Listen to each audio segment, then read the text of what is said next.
일주일 동안 방전된 체력 여기서 충전하고 가시겠어요? 건강을 전하는 지식 건전지. 오늘은 명승권 국립암센터 교수와 함께합니다. 교수님 어서 오세요. 네, 안녕하십니까. 반갑습니다. 오늘 건전지 잘 충전해 주십시오. 네, 알겠습니다. 아니 명승권 교수님은 직함이 셀 수가 없어요. 가정의학과 전문의, 의학 박사, 대학 교수, 대학 원장, 작가, 학술가, 와. 유튜버, 방송인. 숨을 쉴 수가 없어요 지금 보니까 이선 씨가. 아니 좋습니다. 호흡이 그러면 어떤 일을 하실 때가 가장 행복하세요? 아, 답을 얘기하기 전에요. 네. 제가 하나 질문할게요. 네. 오늘이 몇 월 며칠이죠? 5월 31일. 예. 오늘이 무슨 날이냐면요. 세계보건기구가 정한 세계 금연의 날입니다. 아 금연의 날. 네. 방금 네. 뭐 여러 가지 직업을 얘기하시는데 제가 네. 또 하나 갖고 있는 직업이 뭐냐면 직업이라면 직업이죠. 네.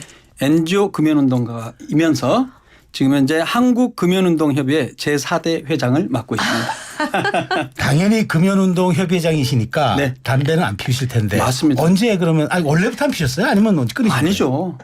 옛날에 사실은 제가 그 제수에서 1988년도에 대학을 들어왔거든요. 아, 네. 네. 그때 성인 남성 흡연율이 얼마나 됐는지 아십니까? 한 절반? 75%까지 어머. 나갔었어요. 그때 저도 피웠어요. 그렇죠. 네. 그래요? 그래서 저도 와. 그게 무슨? 네, 선배님들이 막 보내갖고. 아 그렇죠. 그러다가 이제 2003년도에 예. 제가 지금 현재 근무하고 있는 데가 일산에 있는 국립암센터거든요. 네. 이 대학원장을 맡고 있는데 들어오면서 그때 끊어서 지금이 20년이 넘었습니다. 제가 명 교수님보다는 한 해 먼저 끊었습니다. 제가 2002년 7월에 끊었습니다. 아니, 정말 몇 년부터 대단하십니다. 피셨냐가 중요하죠.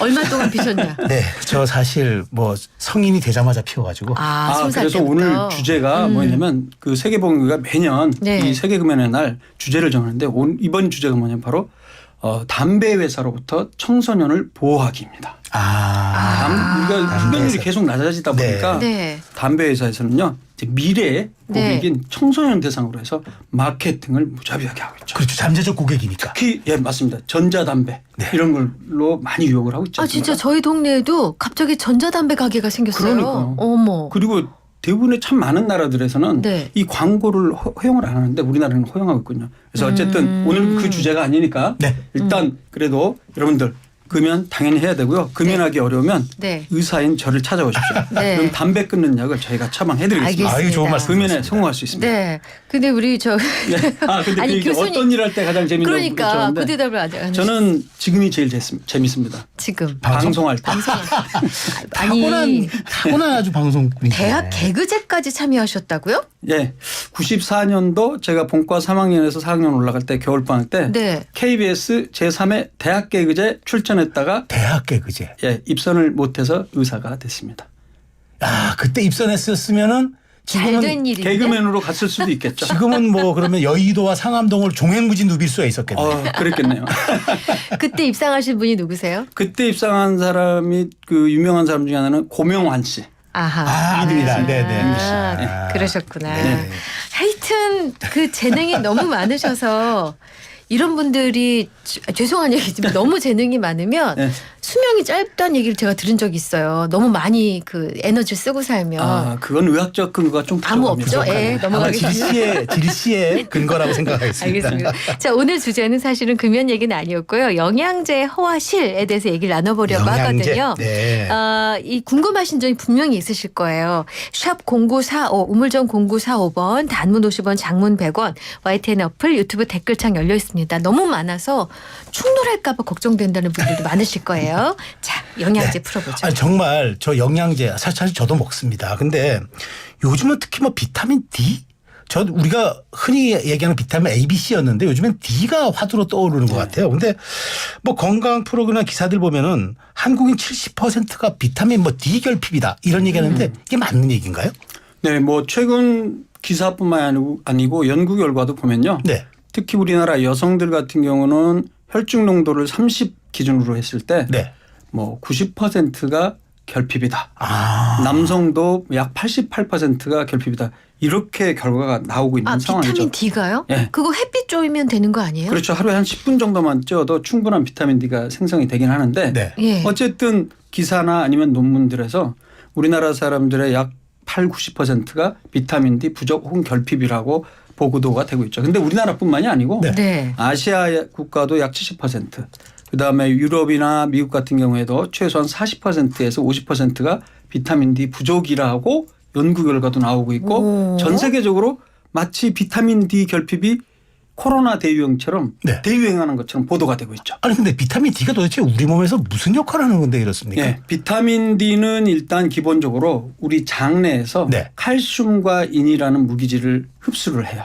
흡수를. 그래서 네. 혈중의 농도를 높여줘서 특히 각뼈에 전달을 해줘서 뼈가 튼튼하게 해주는 뼈의 무기주라 뼈 건강에 굉장히 중요한 비타민이자 호르몬이죠. 그러면은 비타민 네. D가 부족하다는 것은 부족하지 않았을 때와 비교했을 때 뼈에 관한 건강이 좀 부실해졌다라고 볼 수도 있는 건가요? 그래야 되는데 네. 실제로 그런 현상은 그렇게 많지가 않거든요. 과도기인가요? 아, 그래요? 보십시오. 우리 일반 인구 중에 이 논리대로라면 한 뭐 80에서 90%가 뼈의 문제로 병원에 다니고 그렇죠. 그래야 되잖아요. 뼈 때문에 계속 그런 다녀야죠. 경우는 극히 드물지 않습니까? 아니면 기준을 너무 높게 잡은 거 아닐까요? 정답을 말씀하셨어요. 그래요? 제가 그 얘기를 오늘 하려고 나왔거든요. 그렇구나. 우철 씨한테 대단하십니다. 영양제를 너무 많이 먹어서. 이거 사실 대본에도 없거든요. 그래요? 대본에 답도 없잖아요. 그러니까. 제가 질문만 따지는데. 근데 이제 결론적으로 말씀드리면 네. 비타민 D 그 정상 농도 기준이란 게 네. 권장 섭취량에 준하는 걸 기준으로 해서 정상 농도를 설정을 하거든요. 네. 네. 결론적으로는 권장 섭취량이 문제입니다. 권장 섭취. 네, 비타민 D뿐만 아니라 비타민 C도 그렇고 권장 섭취량이라는 게 있는데요. 예를 들면 한번 비타민 C를 한번 먼저 보겠습니다. 네. 비타민 C 하루 권장 섭취량이 미국 사람들은 90, 그다음에 프랑스 사람들은 100. 단위. 그 정도. 예, 90, 그 정도입니다. 그 정도? 밀리그램입니다. 네. 밀리그램. 그런데 희한하게 그 영국 사람들은 네. 40mg이에요. 반밖에 안 되네요. 반도 안 돼. 반도 안 되네요. 네. 인도 경우도 40mg. 그래요? 우리나라는 좀 높아서 100mg. 우리는 그래요? 프랑스와 비슷하네요. 네, 영국. 네. 네. 프랑스는. 프랑스와 비슷하네요. 근데 권장 섭취량의 개념이 뭐길래 왜 이렇게 나라가 그렇죠. 다른가? 네. 저도 그 부분이 굉장히 옛날부터 궁금했거든요. 네. 그런데 이 권장 섭취량의 개념이 알고 보니까 건강한 사람들 중에서 네. 섭취하는 수준이 적은 사람이 있고 중간이 있고 많은 사람이 있을 거 아니에요. 그렇겠죠. 가장 많이 섭취하는 사람 100% 100명 기준으로 했을 때 2, 3등의 상위 2, 3등에 해당하는 사람들이 먹는 양으로 규정을 했어요. 이건 좀 근데 좀 그렇다. 이상해 보이지만 그 논리는 뭐냐면요. 각자 먹고 있는 양들이 그게 건강에 도움이 된다고 생각하는 거예요. 사람마다. 네. 그러니까 100명 중에 거의 모든 사람에 해당하는 97에서 98%를 충족시키는 양으로 권장 섭취량을 80년 전부터 정했던 거죠. 우리가 마케팅에도 권장 소비자 가격이라는 게 있잖아요. 네. 맞아요. 그러니까 그런 거 유사하게 그 적용이 근데 되구나. 안타깝게도 네. 제가 봤을 때는 이거는 권장 섭취량을 그렇게 만들면 안 되고 네.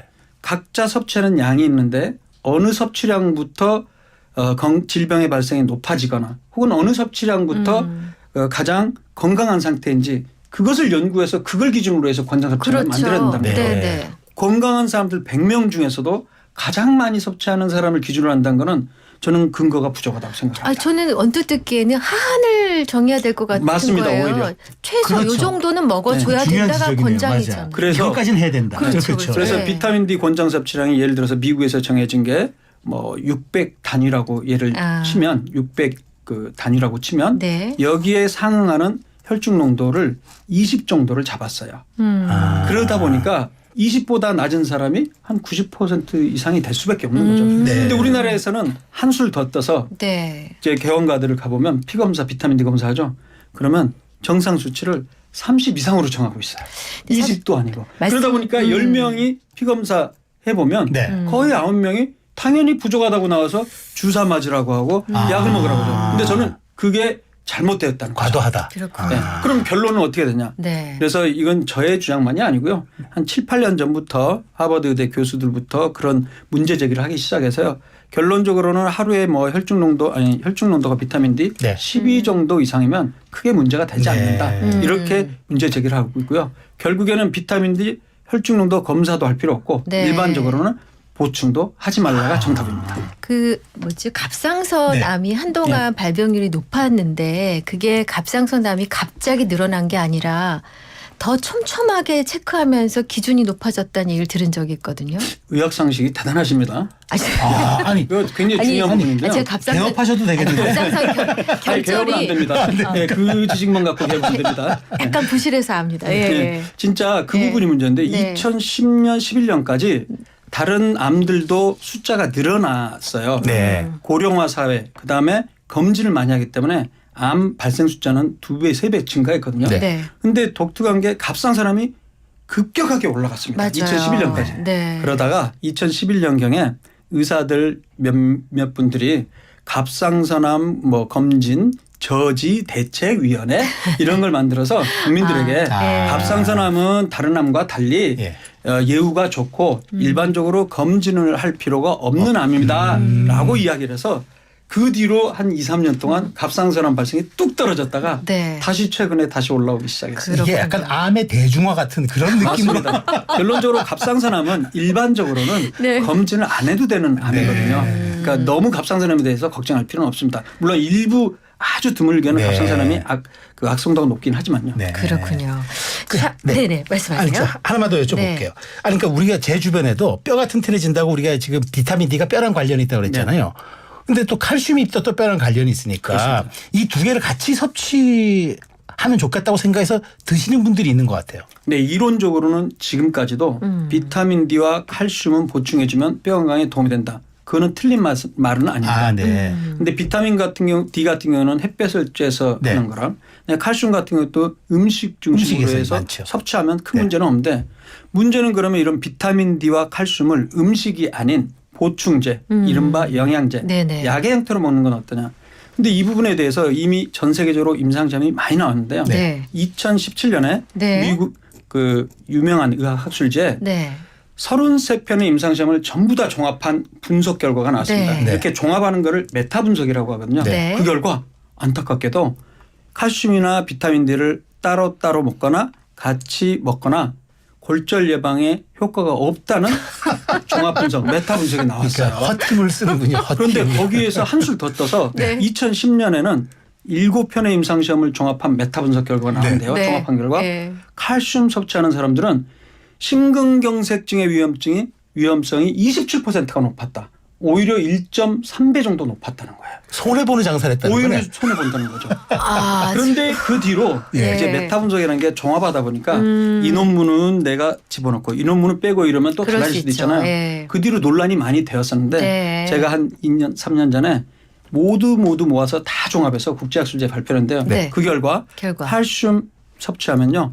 심혈관 질환의 위험성이 안타깝게 15% 높아지는 거로 제가 국제학술지에 아, 발표했습니다. 결국은 높아지는구나. 지금 아마 그 포털 사이트에 네. 제 이름과 비타민 D, 칼슘 메타 분석 이렇게 치면 네. 그 결과가 보도되어 있을 거예요. 그래서 결론적으로 지금 현재도 아직 우리 의사들이 그 비타민 D와 칼슘을 뼈 건강을 위해서 처방하는 경우도 있지만 최신의 의학 지견을 봤을 때는 효과가 안타깝게도 없고 오히려 위험할 수도 있기 때문에 네. 뼈 건강을 위해서는 아까 제가 말씀드린 대로 하루에 10분 이상 햇볕을 쬐는 것. 그런 비타민 D가 충분하게 형성이 돼서 길게는 한 3개월 이상까지도 우리 몸에서 저장됐다가 나올 수 있거든요. 아, 네. 그리고 칼슘은 따로 약으로 먹지 말고 음식을 통해서 섭취하는 것이 좋죠. 아, 네, 좋은 아, 말씀이십니다. 근데 그 햇빛 쬐야 되는데 몇 년 전부터인가요? 이렇게 그 걷다 보면은 인물을 알아볼 수 없게 네. 모자에 마스크에 아, 선글라스에 팔토시에 그렇게 나오시는 완전 무장, 완전 그렇죠. 무장에서 주로 오신 여성들이 분들이 그러시긴 있어요. 한데 네. 그거는 도움이 안 되는 거죠. 그러니까 사실 그렇게 하면 차단이 돼서 그 자외선에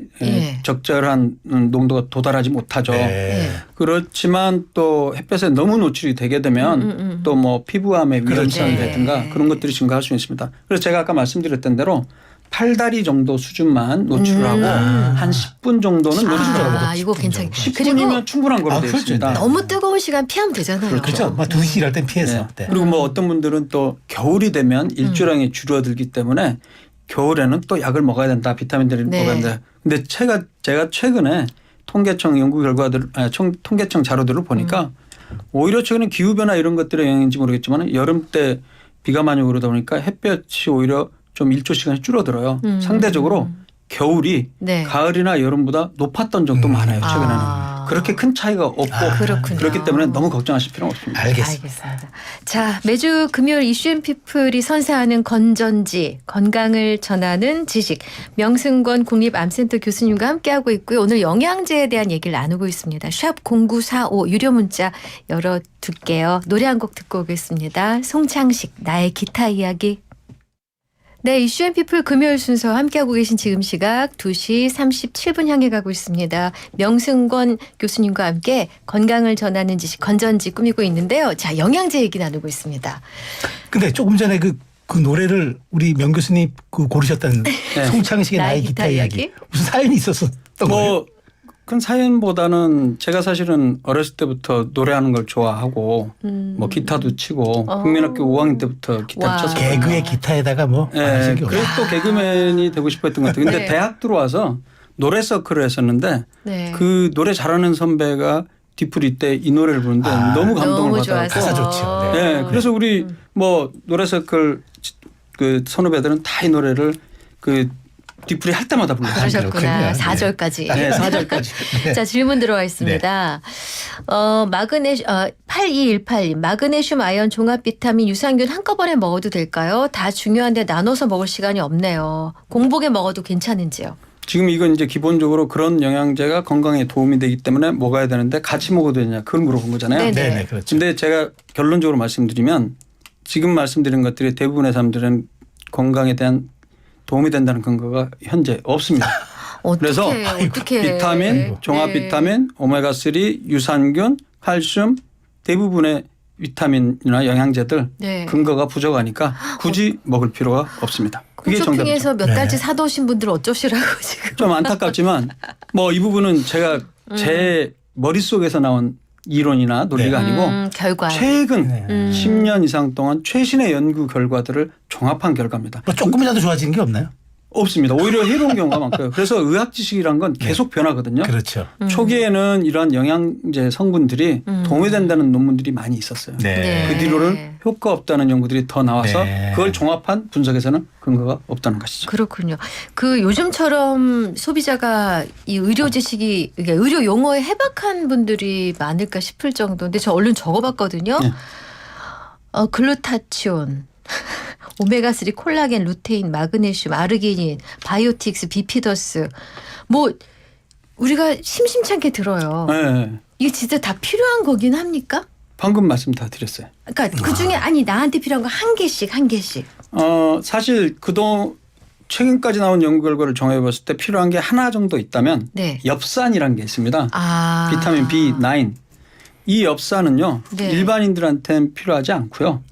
임산부들. 임산부. 아, 엽산은 네, 임신을 하게 되면 엽산의 요구량이 증가하는데 그래서. 그런데 임신 초기에 3개월 이내 네. 특히 태아의 뇌가 형성하는 시기거든요. 네네. 근데 그때 엽산이 부족하게 되면 애가 태어날 때 기형이 문해아가 태어날 확률이 높아져요. 엽산이 부족하면. 무서운 말씀. 무서운 말이죠. 그래서 문해아 네. 신경관 결손이라고 표현합니다. 그러니까 아주 네. 결핍됐을 때. 네. 네. 아니 그리고 좀 부족하게 돼요. 그래서 산부인과에서는 일반적으로 임신을 계획하고 있는 여성은 한 달 전부터 그리고 엽산. 임신하고 나서 네. 한 3개월까지는 따로 비타민 B9 엽산을 따로 보충해서 먹는 게 좋아요. 키위에 엽산이 많다 그래서. 그렇다고 이제 과일을 너무 많이 먹을 수는 없잖아요. 그래서 그건 한 그렇구나. 일시적으로 한 네. 3개월 정도만 드시면 되고요. 그다음부터는 네. 굳이 안 드셔도 됩니다. 아, 네. 네.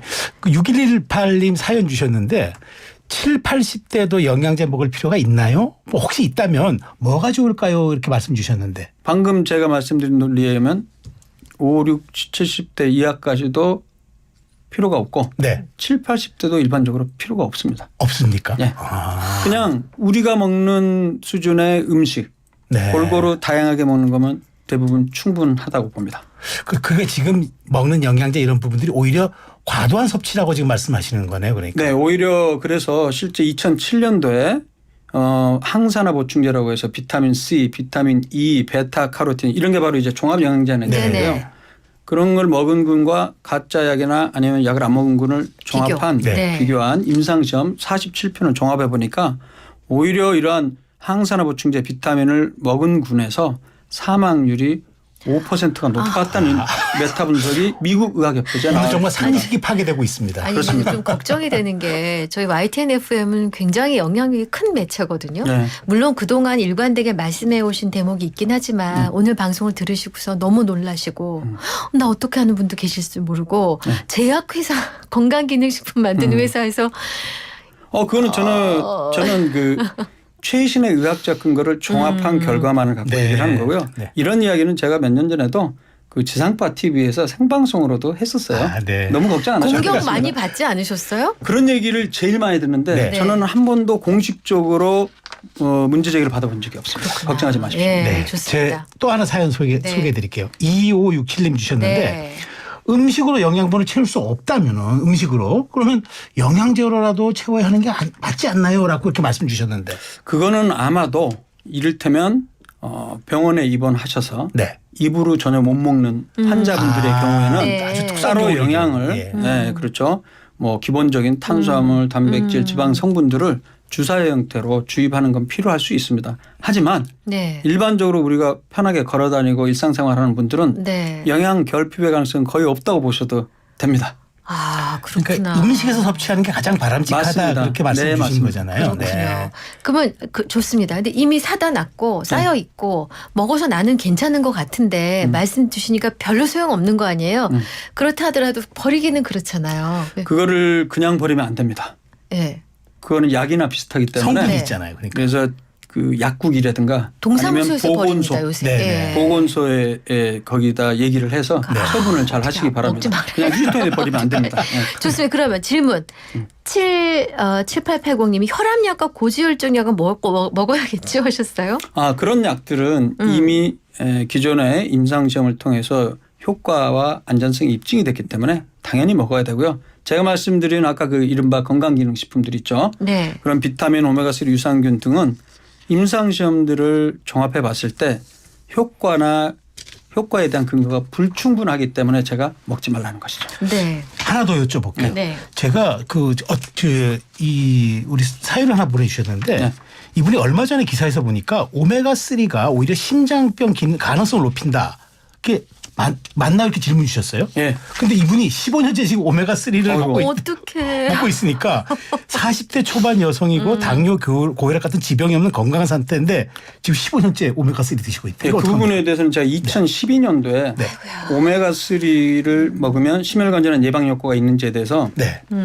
14편의 임상시험을 종합해서 제가 메타 분석을 전문으로 네. 하고 있거든요. 네네네. 국제학술지에 발표했습니다. 그래서 네. 큰 이슈가 됐어요. 네. 효과가 없다는 게 발표돼서. 근데 그 뒤로 10년 동안 전 세계적으로도 계속 논란이 되어 왔어요. 그러다가 작년에 미국의 심장 관련 학회와 협회 6개 단체에서 새로운 가이드라인 진료 지침을 냈는데 어떻게? 일반적인 심혈관 질환이 있는 사람에서 네네. 이러한 비타민, 칼슘, 오메가3 등등이 근거가 부족하다라고 처음으로 지침에서 인정을 했어요. 밝혔습니다. 그러던 와중에 네. 며칠 전에 네. 방금 말씀해 주신 게 네. 며칠 전에 대규모 약 4만 명 이상인가요? 40만 명 이상을 네. 12년 동안 관찰해 봤는데 네. 오메가3를 평소에 먹었던 사람에 비해서 안 먹었던 사람에서 오메가3를 먹었던 사람에서 심방세동의 위험증이 15%가 어떡해. 증가했고 어떡해. 뇌졸중의 위험성도 약 3 내지 5% 증가했다는 게 어머, 그 어머. 최근의 연구 결과가 단일 연구 결과가 대규모 연구 결과가 나왔었습니다. 그럼 15년째 드시고 있는 이분은 지금 이제 드시면 안 되겠네요. 지금 그러면. 다른 뭐 질환도 없으시고 네. 그렇기 네. 때문에 일단은 저는 권장하고 멈추셔야겠네요. 하지 않고요. 그거 네. 멈추시고 예. 일주일에 등푸른 생선 2토막 정도만 먹으면 충분한 오메가3를 섭취할 수 있습니다. 좋습니다. 유산균이나 단백질은 먹어도 되지 않냐고요? 유산균 같은 경우에도 논문이 엄청 임상시험이 많은데 네. 안타깝게도 유산균 역시 어떤 종류의 유산균을 몇 마리나 얼마나 먹어야지 도움이 된다는 일단 그런 근거가 아직 부족하기 때문에 전체적으로 권장을 하지 않고 있습니다. 근데 유산균 약을 드시는 분들은 이것 때문에 내가 화장실을 잘 가는 거야라고 잠깐 생각하시는 경우도 있더라고요. 그래서 이 질병의 특징이 묘한 게 두 가지 중요한 특징인데요. 네. 첫 번째는 시간이 지나면 좋아지는 특징이 있고요. 네. 두 번째는 위약 효과라고 해서 네. 플라세보 효과죠. 네. 양리학적 효과가 없는데 이걸 먹음으로써 심리적 안정을 느껴갖고 좋아지는 효과거든요. 네. 대개 뭐 유산균을 먹고 뭐 변이 좋아졌다든가 아니면 뭐 비타민 C를 고용량으로 먹고 감기가 안 걸렸다. 홍삼을 먹고 내가 면역 상태가 좋아졌다. 이렇게 느끼는 것은 대부분의 경우는 시간이 지나면서 좋아졌거나 혹은 플라시보 효과, 예. 위약, 가짜 효과의 예. 가능성이 높다는 것이죠. 좋습니다. 예. 그러면 그 기능식품으로 판매되는 영양제 외에 우리가 왜 주변에서 홍삼을 나눠주시고 도라지즙, 무슨 배즙, 그렇죠. 산삼즙, 뭐 구기자 뭐 이런 걸 먹잖아요. 네. 그런 것들에 대해서는요. 그 부분이 제일 의학적으로는 우리가 좀 경계를 해야 되는 게 네. 실제 즙, 액 이런 걸 매일매일 먹는 사람들은 영양소의 흡수가 높긴 한데 네. 너무 빨리 흡수가 돼서 네. 혈중 농도도 상승하고 그렇기 때문에 간이나 신장 질환이 있는 사람들한테 오히려 해가 됩니다.